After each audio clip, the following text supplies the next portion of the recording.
ஒரு கப்பு கோதுமை மாவு 2 முட்டை இருந்தால் போதும். காலையில் டக்குன்னு டிஃபன் செஞ்சு முடிச்சிடலாம்.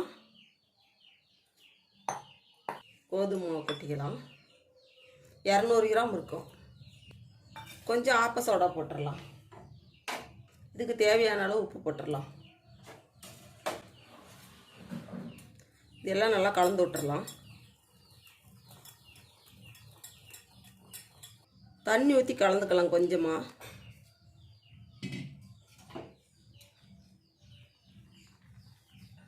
பாருங்கள், இப்போ கலந்தாச்சு.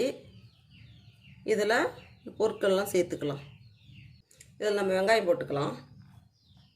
ஒரு வெங்காயம் பொடியாக நறுக்கிக்குது. பெரிய வெங்காயம் சின்னதாக ஒரு கேரட் துருவி வச்சுருக்குது, இதையும் சேர்த்துக்கலாம். ஒரு பச்சை மிளகாய் பொடியாக நறுக்கினது, கொஞ்சம் கொத்தமல்லி பொடியாக நறுக்கினது, கொஞ்சம் மஞ்சத்தூள் போட்டுக்கலாம். காரத்துக்கு ஏற்ற கொஞ்சம் மிளகாத்தூள் போட்டுக்கலாம். ஒரு பச்சை மிளகாய் தான் போட்டிருக்கிறோம், அதனால் கொஞ்சம் மிளகாத்தூள் போட்டுக்கலாம். இப்போ நம்ம முட்டையை உடச்சி ஊற்றிக்கலாம்.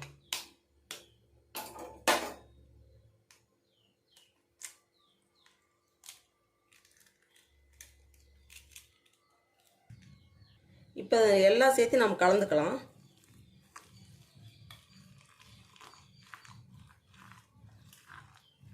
பாருங்கள், கலந்து எடுத்தாச்சு. இந்த அளவில் இருக்கணும். ரொம்ப கெட்டியாகவும் இருக்கக்கூடாது, ரொம்ப தண்ணியாடமும் இருக்கக்கூடாது. இந்த அளவில் இருக்கணும். தவா சூடாகிடுச்சு. இப்போ நம்ம எண்ணெய் தேய்ச்சிக்கலாம். தோசைக்கல்லே வேணாலும் ஊற்றிக்கலாம், அப்படி தவா வச்சு வேணாலும் ஊற்றிக்கலாம்.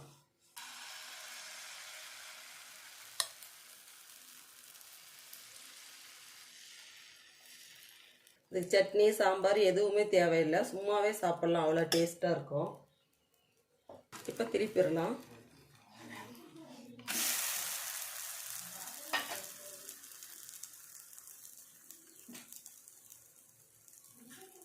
இன்னும் கொஞ்சம் எண்ணெய் விட்டுறலாம். திருப்பி எண்ணெய் விட்டோமா சாப்பிட்றதுக்கு நல்லா டேஸ்ட்டாக இருக்கும்.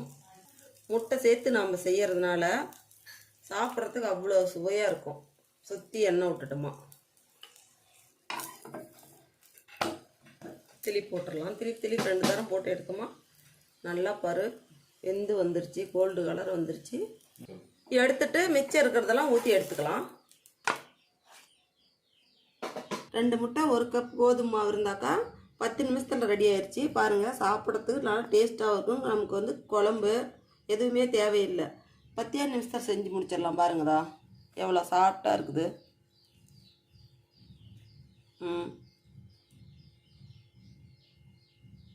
இது போல் நீங்கள் ஒரு முறை செஞ்சு பாருங்கள்.